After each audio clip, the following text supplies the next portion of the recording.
Hello friends, आज हम परमानंद विद्या मंदिर लमडिंग के ऑनलाइन एडमिशन लेने के लिए जो प्रोसीड्यूर है वो देखेंगे हमें कैसे करना है। तो सबसे पहले हमें अपने वेब ब्राउज़र में क्लिक करना है।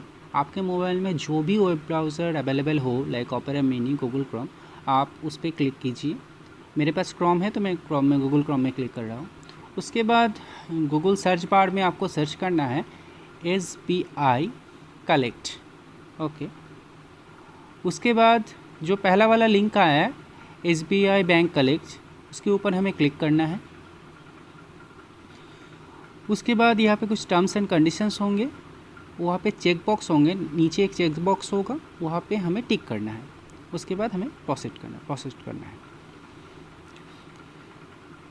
अब यहाँ पे हमें स्टेट सिलेक्ट करना है, तो हम आसाम सिलेक्ट करेंगे। उसके बाद इंस्टीट्यूशन में हमें एजुकेशनल इंस्टीट्यूशन सिलेक्ट करना है। उसके बाद हमें नेक्स्ट करना है।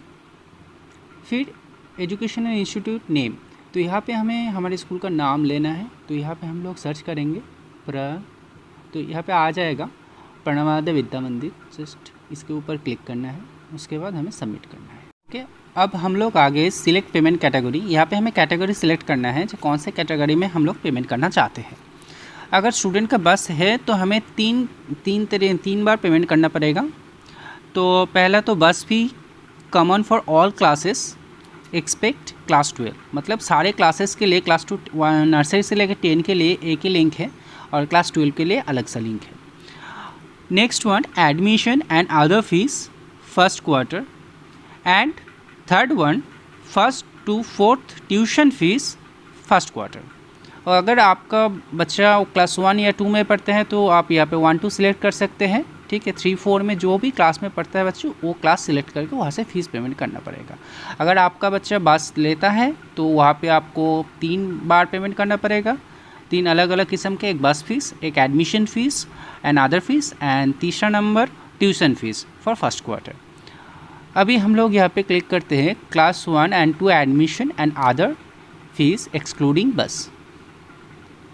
यहाँ पे आपको अपना नाम देना है, तो हमें कुछ भी एक नाम दे के दिखाता हूँ जो कैसे करना है। उसके बाद गार्जियन नेम में भी कुछ भी एक दे दीजिए। अगर आपके पास एडमिशन नंबर हो तो ये दीजिए, अगर नहीं हो तो मत दीजिए। अगर रोल नंबर है आपके पास, नहीं होना चाहिए आपके पास क्योंकि अभी तक रोल नंबर प्रोवाइड नहीं किया गया है, तो रोल नंबर देने की कोई ज़रूरत नहीं है। नेक्स्ट सिलेक्ट क्लास, यहाँ से आप क्लास सिलेक्ट कर सकते हैं 1 और 2, जिस भी क्लास में आपका बच्चा पढ़ता है वो क्लास सिलेक्ट कीजिए। उसके बाद रिमार्क्स में आप अगर कुछ लिखना चाहते हैं, कुछ मैसेज है तो आप रिमार्क्स में लिख सकते हैं। अभी नेक्स्ट वन, आपका जो पर्सनल बैंकिंग का डिटेल्स है, आपका जो ATM कार्ड है उसमें जो जिसके नाम से ATM कार्ड है या बैंक अकाउंट है उसका नाम देना है, मतलब गार्जियन का नाम देना है यहाँ पे। तो आप यहाँ पे आपका नाम दीजिए। उसके बाद यहाँ से आपका डेट ऑफ बर्थ चूज़ कीजिए। मैं एक रैंडमली कर रहा हूँ, कुछ भी एक डेट ऑफ बर्थ। उसके बाद मोबाइल नंबर मस्ट है, आपको मोबाइल नंबर देना पड़ेगा 10 डिजिट का। उसके बाद यहाँ पे जो टेक्स्ट है वो सेम टेक्स्ट यहाँ पे आपको लिखना पड़ेगा AD3FA। उसके बाद आपको यहाँ से सबमिट करना पड़ेगा। अब यहाँ पे जो अपनी डिटेल्स दिया वो रिव्यू करने के लिए आप फिर से आएगा, तो आपको यहाँ से एक बार चेक कर लेना है कि सारे डिटेल्स ठीक है या नहीं। अगर गलत होते हैं तो आप कैंसिल कर दीजिए, अगर ठीक है तो आप कंफर्म कर दीजिए। अभी यहाँ से आप पेमेंट कर सकते हैं। तो पेमेंट के लिए आप कार्ड पेमेंट, बेसिकली ज़्यादातर लोग कार्ड पेमेंट ही प्रेफर करेंगे। तो यहाँ से कार्ड पेमेंट के लिए आप debit card, SBI debit card से पेमेंट कर सकते हैं, अदर बैंक डेबिट कार्ड से भी पेमेंट कर सकते हैं। तो जिस भी बैंक से आपको पेमेंट करना हो, लाइक अगर आपको SBI कार्ड से पेमेंट करना हो तो वहाँ पे जाके आप क्लिक कर दीजिए। अब यहाँ पे कार्ड नंबर, पहला जो 16 डिजिट का कार्ड नंबर आपके कार्ड के ऊपर है वो यहाँ पे लिख दीजिए।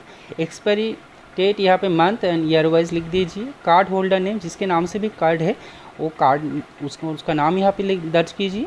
उसके बाद CVV नंबर जो होता है, तो आपके वो कार्ड के पीछे 3 डिजिट का एक नंबर होता है, उसको CVV नंबर क्या जाता है, तो वो नंबर यहाँ पे आप दर्ज कीजिए। उसके बाद सेम टेक्स्ट जो भी यहाँ पे लिखा हुआ है वो टाइप द कैरेक्टरिस्टिक्स, तो यहाँ पे टाइप द कैरेक्टर्स, तो यहाँ पे क्या करेंगे वो सेम डिजिट यहाँ पे लिखेंगे, उसके बाद पे कर देंगे।